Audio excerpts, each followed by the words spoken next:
अस्सलाम वालेकुम गाइस, कैसे हैं आप सब। मैं आपकी होस्ट किरत एक नई वीडियो के साथ आपके सामने हाजिर हूँ, एक नई लॉन्ग वीडियो के साथ। वैसे तो मैं शॉर्ट्स डालती रहती हूँ और आपकी तरफ से बहुत अच्छा रिस्पांस भी आता है, लेकिन मैं फ़र्स्ट टाइम अपनी लॉन्ग वीडियो डाल रही हूँ और उम्मीद करती हूँ कि आप इसे भी लाइक करेंगे, शेयर करेंगे और मेरे चैनल को सब्सक्राइब भी करेंगे और बेल आइकन को भी प्रेस कीजिएगा ताकि मेरी हर आने वाली नई वीडियो आपको पहले मिले। तो इंट्रो था और तारुफ होता रहेगा और भी लोग जानते रहेंगे, लेकिन यहाँ मेरा मकसद आपसे इस वीडियो में कुछ इंटरेस्टिंग इन्फॉर्मेशन जो है वो शेयर करनी है मुझे आपसे, और इसलिए मैं चाहती हूँ कि आप मेरी ये वीडियोस देखें और स्पेशली ये वाली वीडियो आप ज़रूर देखिएगा। तो शुरू करते हैं वीडियो अपनी। तो चलिए शुरू करते हैं। जानते हैं और बहुत से लोगों को ये अंदाज़ा है, चाहे वो पढ़े लिखे हों या पढ़े लिखे ना हों, लेकिन तकरीबन अक्सरियत ये बात जानती है कि जब से ये दुनिया वजूद में आई है, ये छोटे मोटे और अच्छे बुरे भौंचाल इस दुनिया में आते रहे हैं। जब से अल्लाह ताला ने कायनात को पैदा किया है, बनाया है, तो किस्म किस्म के भौंचाल वक्तन फ़वक्तन, कभी जल्दी, कभी कुछ अरसे बाद, कभी ज़्यादा अरसे बाद, कोई ना कोई ऐसी चीज़, कोई ना कोई ऐसी बात धरती पे असरअंदाज होती रहती है। लेकिन मुख्तलिफ भौंचाल, मुख्तलिफ हालात व वाक़यात और मुख्तलिफ चीज़ें ऐसी हो जाती हैं जो अपना एक ख़ास असर छोड़ती हैं। तो वो असर कभी कभार ऐसा होता है कि ज़्यादा देर तक रहता है, ज़्यादा अरसे तक रहता है, और कभी कभी ऐसे भौंचाल आते हैं जिनकी वजह से कुछ ऐसे तग़य्युर और तब्दीली पैदा होती है कि आने वाली नस्लों तक उसका असर रहता है।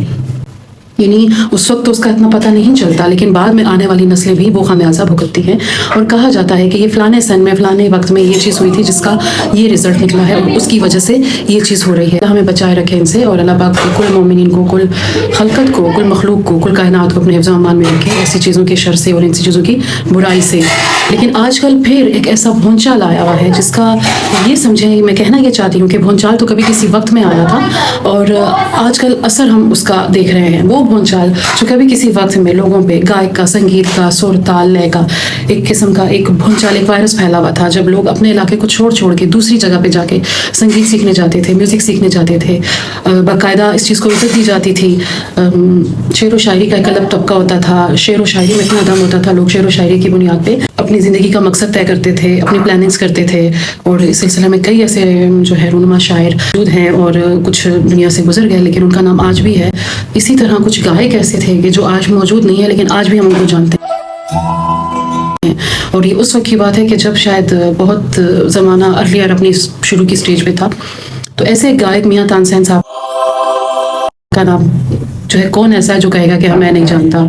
हमने टीवी, ड्रामों, फिल्मों, गानों के हवाले से और बुक्स में भी उनके बारे में पढ़ा। मियां तानसेन एक बहुत बड़े गुलकार थे, बहुत बड़े संगीतकार थे, बहुत बड़े गायक थे। गायकी की दुनिया में उनका एक बहुत बड़ा नाम था, सीखने का, म्यूज़िक सीखने का, गुलकारी सीखने का, और उन्होंने कितने उस्ताद बदले।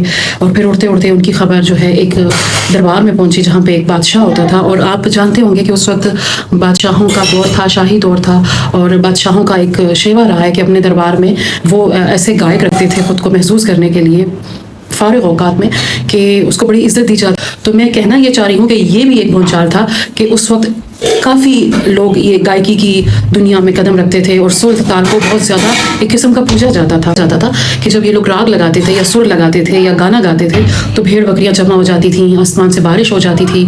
तो इसी तरह मियां तानसेन की खबर जब उड़ते उड़ते उस बादशाह तक पहुंची तो उसने अपने उस गायक का उनसे मुकाबले करवाने की ठान ली और ये कहा कि अगर ये उनसे बेहतरीन होंगे तो मैं ये जिस ओहदे पर ये गायक फायज है मैं उनको दे दूंगा।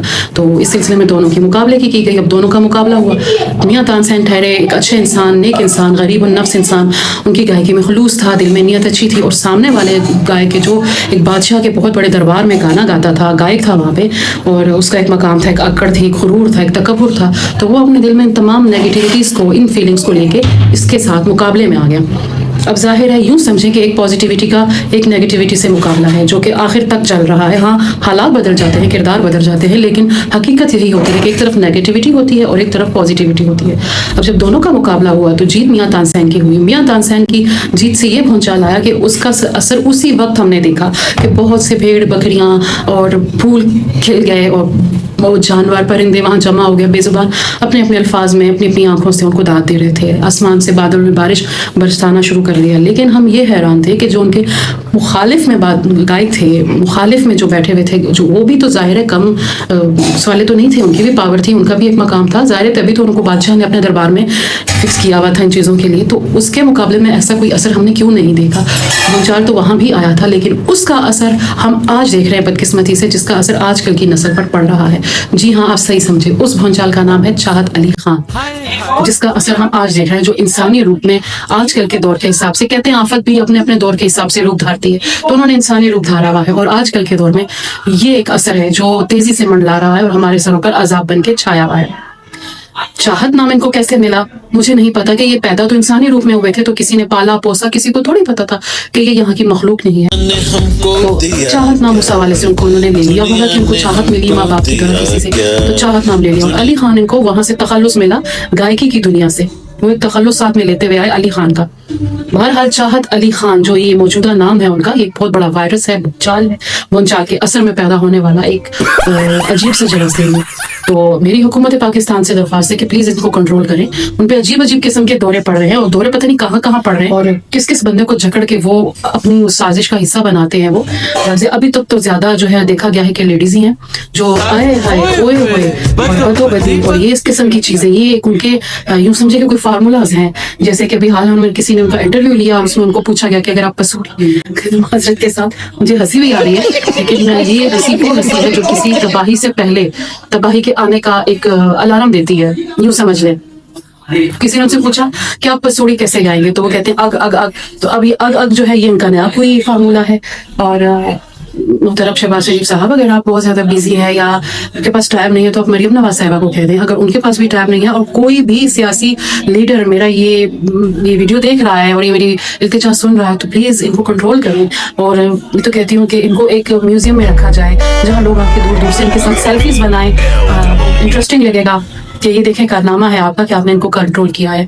काश के वो एक फिल्म आई थी कभी क्रिश, जिसमें एक जादू नामी चीज एलियन के रूप में ऊपर से शिप से आया था और फिर उसको भिजवा दिया गया था। ऐसा कोई उनका भी शिप होता जिसके जरिए इनको वापस भिजवाया जाता। लेकिन मैं ज्यादा तो इनके बारे में नहीं जानती।